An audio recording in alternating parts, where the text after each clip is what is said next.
दोस्तों नमस्कार, आप सभी का स्वागत है आपके अपने YouTube चैनल एक्सेस एकेडमी पर। दोस्तों आज की इस महत्वपूर्ण वीडियो में हम आप सभी के साथ 12,460 शिक्षक भर्ती, 72,825 शिक्षक भर्ती तथा अन्य शिक्षक भर्तियों के संबंध में जो विभाग की तरफ से आदेश जारी किया गया है, उससे जुड़ी हुई बड़ी अपडेट के साथ-साथ 12,460 शिक्षक भर्ती में स्कूल आवंटन और सुप्रीम कोर्ट सुनवाई से जुड़ी हुई महत्वपूर्ण अपडेट डिस्कस करेंगे।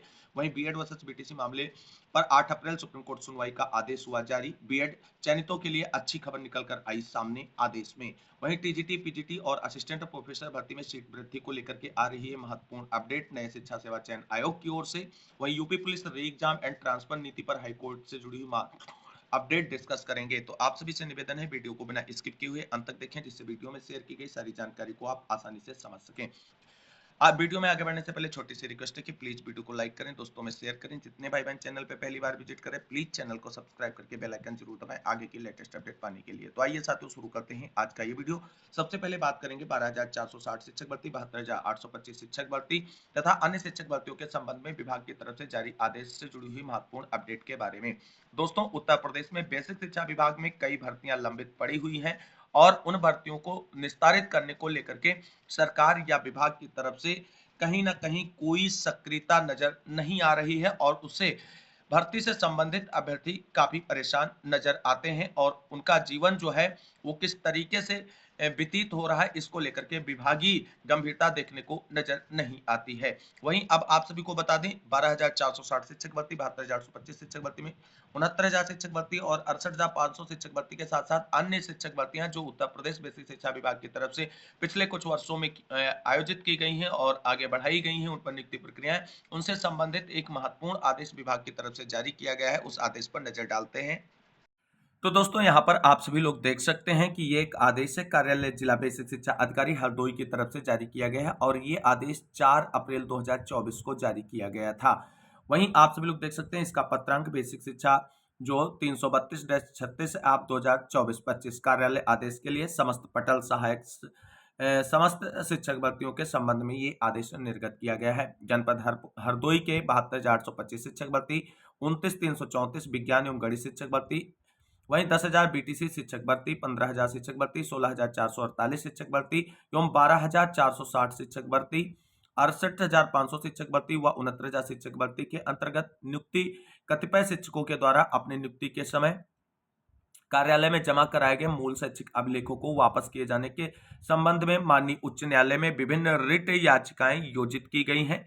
सचिव उत्तर प्रदेश बेसिक शिक्षा परिषद इलाहाबाद ने पत्रांक बेसिक शिक्षा परिषद 1010-1170 आप 2016-17 दिनांक 16/5/2016 के द्वारा निर्देशित किया है कि ऐसे अभ्यर्थियों के जमा किए गए मूल शैक्षिक अभिलेखों को तत्काल वापस कर दिए जाएं जिनके सत्यापन की कार्रवाई पूरी हो चुकी है। अतः उक्त के संबंध में आपको निर्देशित किया जाता है कि ऐसे शिक्षक या शिक्षिकाएं जिनके समस्त शैक्षिक अभिलेखों का संबंधित शैक्षिक संस्थाओं द्वारा सत्यापन उपरांत अवशेष वेतन का भुगतान किया जा चुका हो, जिनके विरुद्ध प्रथम सूचना रिपोर्ट दर्ज कराई गई हो, अन्यथा अन्य कोई गंभीर जांच गतिमान हो को छोड़कर, यानी ऐसे लोग जिनके खिलाफ कोई शिकायत है उनको छोड़कर को उनके समस्त मूल शैक्षिक अभिलेख विद्यालय समय के उपरांत प्रत्येक कार्य दिवस में एक अभियान चलाकर संबंधित शिक्षक या शिक्षिकाओं को प्राप्त कराना सुनिश्चित करें।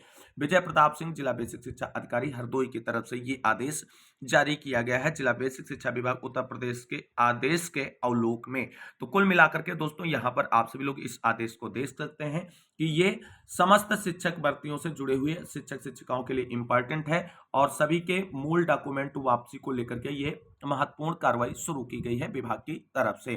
तो दोस्तों कुल मिलाकर के ये वीडियो उन सभी साथियों तक पहुंचा दीजिए जो इन भर्तियों से संबंधित है। हमने कहा था सभी भर्तियों से संबंधित चीजों को लेकर के एक विभागीय आदेश है, तो यहाँ पर आप सभी लोग इस आदेश को देख सकते हैं। तो कुल मिलाकर के ये डॉक्यूमेंट वापसी को लेकर के जिला बेसिक शिक्षा अधिकारी हरदोई की तरफ से एक आदेश जारी किया गया था। इसके बाद अब हम बात करेंगे 12,460 शिक्षक भर्ती, सुप्रीम कोर्ट सुनवाई और स्कूल आवंटन से जुड़ी हुई बड़ी अपडेट के बारे में। दोस्तों जैसा कि आप सभी लोग जानते हैं 12,460 शिक्षक भर्ती में चयनित साथियों को स्कूल आवंटन के आदेश का इंतजार है। तो आप सभी लोग जानते हैं कि 12,460 शिक्षक भर्ती में स्कूल आवंटन अब तभी होगा आप सभी चयनितों का जब सुप्रीम कोर्ट से डायरेक्शन मिल जाएगा। लेकिन आप सभी को बता दें सुप्रीम कोर्ट में अगली सुनवाई 8 मई को लगी है। पहले तो सुनवाई के लिए ये चिल्लाया गया कि काफी लंबी डेट दे दी गई, काफी लंबी डेट दे दी गई, लेकिन पिछली सुनवाई से लगभग 1 सप्ताह का समय बीत चुका है और आपने अगली सुनवाई के लिए क्या तैयारी की है इसको लेकर के बिल्कुल भी कुछ भी जानकारी निकलकर सामने नहीं आई है। केवल और केवल सभी टीमों की तरफ से आर्थिक सहयोग प्राप्त करने का प्रयास किया जा रहा है और ये प्रयास किया जा रहा है कि ज्यादा से ज्यादा चयनित हमारे साथ जुड़े। दोस्तों, हम आप सभी को बता दें, हमने हमेशा आप सभी लोगों से एक बात डिस्कस की है कि अगर 12,460 शिक्षक भर्ती में चयनित साथियों को जल्द से जल्द स्कूल आवंटन कराना है और सुप्रीम कोर्ट से डायरेक्शन लेना है तो सभी को एकजुट होना होगा। लेकिन विडंबना दोस्तों यही है चयनितों की कि जितनी भी टीमें बनी हुई हैं वो आपस में एकजुट होकर के प्रयास करने के लिए आगे कदम नहीं बढ़ा रही हैं। लेकिन सभी का एक प्रयास ये है कि जितने भी चयनित हुए हैं वो सभी एक ही टीम से जुट जाएं। एक बात आप सभी अगुवाकारों को सोचना होगा, जब आपकी 4 से 5 टीमें भर्ती में अगुवाई के लिए पैरवी करने के लिए जो है वो मैदाने जंग है, वो आपसी मतभेदों को भुला करके एकजुट होकर के एक संयुक्त टीम बना करके पैरवी नहीं कर सकती हैं, तो आप एक ऐसे उम्मीद पालकर बैठ सकते हैं कि 5,000 से अधिक चयनित भाई बहन एक ही टीम को सपोर्ट करेंगे। तो कुल मिलाकर के दोस्तों आप सभी को बता दें, इस वक्त जो सुप्रीम कोर्ट की सुनवाई के लिए टीमों की तरफ से आर्थिक सहयोग प्राप्त करने का प्रयत्न किया जा रहा है, उसमें केवल और केवल आर्थिक सहयोग के लिए खींचतान मची हुई है। सुप्रीम कोर्ट में कैसे पैरवी होगी और किस तरीके से स्कूल आवंटन का डायरेक्शन मिलेगा, इसको लेकर के कोई भी कार्रवाई नहीं की जा रही है किसी भी टीम की तरफ से। ये बिल्कुल शाश्वत सत्य है, केवल और केवल पैसा प्राप्त करने के लिए जो है ये सारी चीजें की जा रही और सभी टीमें अपने आप को ईमानदार घोषित करने के होड़ में लगी हुई हैं, जिससे अधिक से अधिक साथी उनके साथ जुड़ सकें। साथियों, आप सभी को बता दें, यहां पर हम आप सभी को किसी भी टीम का नाम सजेस्ट नहीं करेंगे कि आप उनके साथ जुड़े सुप्रीम कोर्ट में पैरवी के लिए। आपको जो भी टीम बेहतर लगे उस टीम के साथ जुड़े। हमारी पहली प्रायोरिटी है कि चयनित जितने भी भाई बहन हैं उनको स्कूल आवंटन का आदेश हो और उसके लिए हम आप सभी के साथ प्रयास भी कर रहे हैं और आगे भी करते रहेंगे। और इसके इतर आप सभी को बता दें, अगर कुछ भी कोई सोचता है तो वो केवल और केवल चयनितों के साथ छलावा मात्र है। तो उम्मीद करेंगे कि सभी अगवाकार टीमें किसी न किसी दिन एक साथ आएंगी, लेकिन ऐसा ना हो कि वो दिन बहुत देर में आए, जब सब कुछ आप सभी का बर्बाद हो चुका हो, तब आए कि हम अब एकजुट होकर के प्रयास करेंगे। क्योंकि अभी तक आप सभी को बता दें, आधी टीमें ये कह रही थी कि सुप्रीम कोर्ट में प्राइवेट अधिवक्ता नहीं करना है, लेकिन अब जैसे 3 डेटें बेकार निकल गई और चयनितों का जो है कहीं ना कहीं लाखों का नुकसान कर दिया है, अब सभी की बुद्धि खुली है कि नहीं, अब सुप्रीम कोर्ट में प्राइवेट अधिवक्ता होना चाहिए सरकारी अधिवक्ता के साथ में, तभी कुछ हो सकता है। तो इसी तरीके से आपको बता दें, ऐसा ना हो कि आप सभी की आपसी ईगो और मतभेदों के चक्कर में 8 मई की डेट भी चली जाए और स्कूल आवंटन के लिए आप सभी को इंतजार करना पड़े। दोस्तों, आप सभी को बता दें, सोशल मीडिया पर टीमों की तरफ से एक और प्रयास किया जा रहा है कि 0 और 51 में तोड़ा जा रहा है चयनितों को। और वहीं आपको बता दें 30 और 7 जनवरी वाले चयनितों में भी बांटने का प्रयास किया जा रहा है। दोस्तों, सुप्रीम कोर्ट में इस वक्त अगर आप स्कूल आवंटन के लिए खड़े हैं और स्कूल आवंटन की मांग कर रहे हैं तो वहां पर सिर्फ और सिर्फ चयनित वर्सेस अचयनित का मामला है। आगे जब 0 और 51 की बात होगी तब बाद में, पहले अगर आपकी प्रायोरिटी स्कूल आवंटन है तो 0 और 51 ना करें, केवल चयनित वर्सेस अचयनित करते हुए केस को लड़ें और सुप्रीम कोर्ट से स्कूल आवंटन का डायरेक्शन ले लें। इसी में भलाई है, अन्यथा चीजें आपको बहुत ही परेशान कर सकती हैं। वहीं दोस्तों, आप सभी को बता दें, कल सोशल मीडिया पर बहुत तेजी से एक खबर किसी के माध्यम से शेयर की गई और उसको लेकर के लोग वायरल करने लगे उस खबर को, जो 12,460 शिक्षक भर्ती से जुड़ी हुई है। लोग ये कह रहे हैं कि ये स्कूल आवंटन के बहाने जो है उमेश चंद्रा वाली अपील पर भी हम वकील खड़ा करेंगे। यानी 51 जनपद के कुछ नेताओं का कहना है कि उमेश चंद्रा के अगेंस्ट जो है हम एक वकील खड़े करेंगे सुप्रीम कोर्ट में। दोस्तों, उमेश चंद्रा की वकील अपील जो है वो रूल पर बहस की मांग कर रही और रूल के लिए वो की गई है सुप्रीम कोर्ट में। उस पे आप सभी को बता दें, आप सभी को बहस करने की जरूरत नहीं है, चाहे 51 के चयनित हो अचयनित, तो वो सब पर बहस कराएंगे। वो तो आपके आवंटन और नियुक्ति को ही निरस्त कराएंगे, लेकिन चयनितों को केवल और केवल स्कूल आवंटन के लिए पक्ष रखना है। उमेश चंद्रा के अगेंस्ट जब रूल पे बहस होगी तो सरकारी अधिवक्ता खुद पक्ष रखेगा। तो वहां पे आप सभी को फालतू में टाइम वेस्ट नहीं करना, आपको केवल और केवल फोकस करना है 8 मई स्कूल आवंटन का डायरेक्शन लेने पर। और अन्य अगर पॉइंट को आपने सुप्रीम कोर्ट में उठाया, आर्गुमेंट का प्रयास किया, तो दोस्तों आप सभी को बता दें, एक लंबी जो है सुनवाई और फाइनल डिसीजन के बाद स्कूल आवंटन का आदेश आपको देखने को मिलेगा, अन्यथा चीजें और भी डिले हो सकती हैं। वहीं अचयनितों का प्रयास है कि 8 मई को किसी भी प्रकार से डायरेक्शन ना मिलने पाए स्कूल आवंटन के लिए, और वो चाहते हैं कि केस फाइनल होने के बाद जो फाइनल डिसीजन आए उसके अकॉर्डिंग 12,460 शिक्षक भर्ती में प्रक्रिया आगे बढ़ाई जाए। तो अब आप सभी को बता दें, आपस में अगर आप लड़ेंगे तो दूसरा लाभ उठाएगा, ये चीज आपको समझनी होगी, अन्यथा आप सभी की स्थितियां विपरीत होती जा रही और भी होती रहेंगी अगर अभी भी नहीं चेते।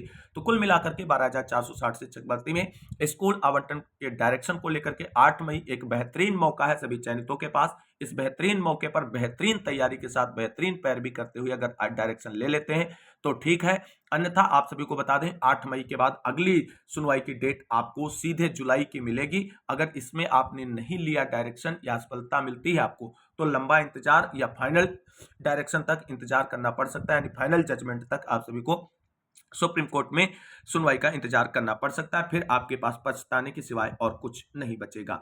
अब बात कर लेते हैं बीएड वर्सेस बीटीसी मामले को लेकर के सुप्रीम कोर्ट की तरफ से जारी आदेश को लेकर के बड़ी अपडेट के बारे में। दोस्तों, जैसा कि आप सभी लोग जानते हैं, बीएड वर्सेस बीटीसी मामले को लेकर के सुप्रीम कोर्ट में 8 अप्रैल को बहुत ही महत्वपूर्ण सुनवाई लगी हुई थी, जहां से आप सभी को बता दें सभी चयनित अभ्यर्थियों का भविष्य टिका हुआ था सुप्रीम कोर्ट के ऑर्डर क्लेरिफिकेशन पर। हालांकि ऑर्डर क्लेरिफिकेशन का जो आदेश आया बहुत ही बेहतरीन आया, जिसमें आप सभी को बता दें सुप्रीम कोर्ट ने चयनित बीएड अभ्यर्थियों के भविष्य को सिक्योर कर दिया है। वहीं जो बीटीसी के अभ्यर्थी हैं उनको भी कहीं ना कहीं खुश कर दिया गया है, क्योंकि नई प्राथमिक शिक्षक भर्ती में बीएड अभ्यर्थियों को मौका नहीं दिया गया, तो इस बिहाफ पे वो खुश है और चयनितों की नौकरी नहीं जाएगी, इस बिहाफ पर बीएड चयनित खुश है। तो कुल मिलाकर के हम भी ये चाहते थे कि सुप्रीम कोर्ट की तरफ से जो भी आदेश आए वो चयनितों के अगेंस्ट ना आए, और हमेशा से हम अपने चैनल पर यही बात कहते आए हैं कि चयनित बीएड अभ्यर्थियों को बाहर नहीं किया जाएगा, खासकर उत्तर प्रदेश में 69,000 शिक्षक भर्ती में चयनित बीएड अभ्यर्थियों को लेकर के। लेकिन तब कुछ ही लोग ये कहते थे सर ऐसा हो गया है, ऐसा हो गया है, और वो बाहर होंगे।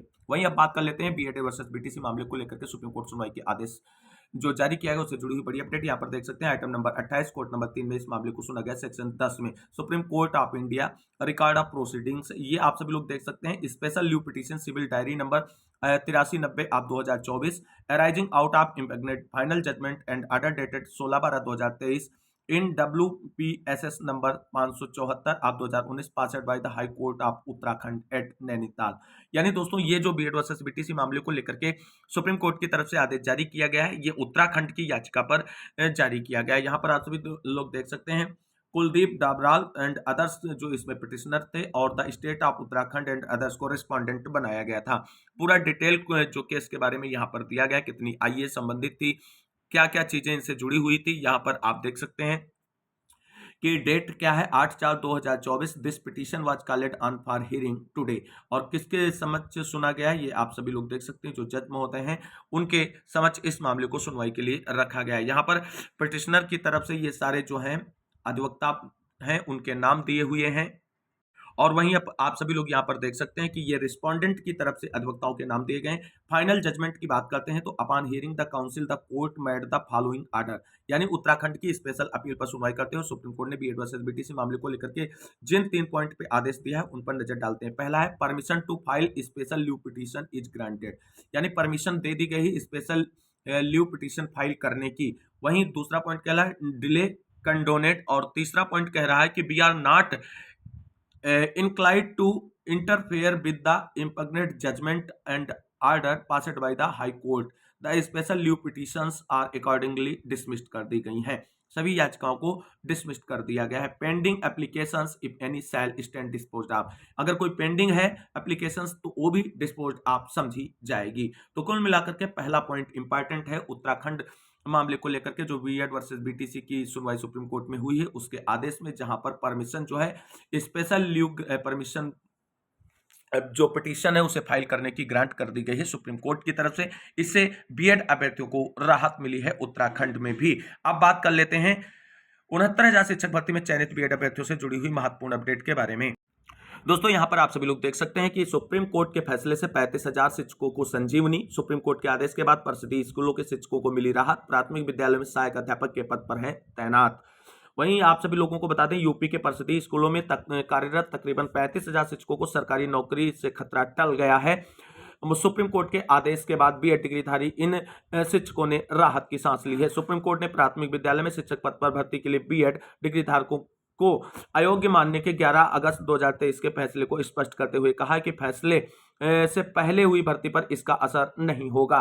तो कुल मिलाकर के आप सभी को बता दें, असर नहीं होगा। इस फैसले से देश के अलग अलग राज्यों में बीएड डिग्री के आधार पर प्राथमिक शिक्षक नियुक्त हुए लाखों लोगों को राहत मिली है। राष्ट्रीय अध्यापक शिक्षा परिषद ने वर्ष 2018 में अधिसूचना जारी कर प्राथमिक विद्यालयों में शिक्षकों की भर्ती के लिए बीएड को मान्य किया था। इस अधिसूचना के जारी होने के बाद प्रदेश के प्राइमरी स्कूलों में रिक्त सहायक अध्यापकों के 69,000 पदों पर भर्ती कराई गई थी, जिसमें बड़ी संख्या में बीएड डिग्री धारकों ने भी आवेदन किए थे। 35,000 बीएड डिग्री धारकों का चयन इस भर्ती में हुआ था, जो प्राइमरी स्कूलों में कार्यरत हैं। 11 अगस्त 2023 को सुप्रीम कोर्ट का फैसला आने के बाद से ही इनकी नींदें उड़ गई थी, क्योंकि इस फैसले में सुप्रीम कोर्ट ने राजस्थान हाई कोर्ट के फैसले के खिलाफ की गई केंद्र सरकार और एनसीटी की अपील को खारिज करते हुए प्राथमिक शिक्षक पदों के लिए एक यानी कक्षा 1 से 5 तक के लिए बीएड को अयोग्य करार दिया था। और ऐसे में आप सभी को बता दें, चयनित बीएड अभ्यर्थियों को बाहर करने के मंसूबे जो देख रहे थे, उनको बड़ा झटका लगा है। सुप्रीम कोर्ट के आदेश के अकॉर्डिंग अब चयनित बीएड अभ्यर्थी पूरी तरीके से सेफ हैं। जो कंडीशन है वो ये यहाँ पर आप सभी लोग देख सकते हैं। ये अगर चयनित बीएड अभ्यर्थियों की नियुक्ति कोर्ट में विचाराधीन है तो उनकी नौकरी पर असर पड़ेगा, अगर विचाराधीन नहीं है तो कोई असर नहीं पड़ेगा। और ये आदेश आप सभी को बता दें, मध्य प्रदेश सरकार की तरफ से दायर ऑर्डर क्लेरिफिकेशन एप्लीकेशन पर सुप्रीम कोर्ट की तरफ से सुनाया गया है, जो बहुत ही बेहतरीन है और सभी राज्य के चयनित बीएड अभ्यर्थियों को राहत भरी खबर सुप्रीम कोर्ट से मिली है। दोस्तों, जैसा कि आप सभी लोग जानते हैं, उत्तर प्रदेश में टीजीटी पीजीटी के 4163 पद और वहीं असिस्टेंट प्रोफेसर के 1017 पदों पर भर्ती के लिए विज्ञापन 2022 में निकाला गया था। आवेदन की प्रक्रिया पूरी हो गई, लेकिन नए शिक्षा सेवा चयन आयोग के गठन न होने की वजह से इन सभी परीक्षाओं की जो है डेट घोषित नहीं हो पा रही, यानी परीक्षाएं लंबित चल रही हैं।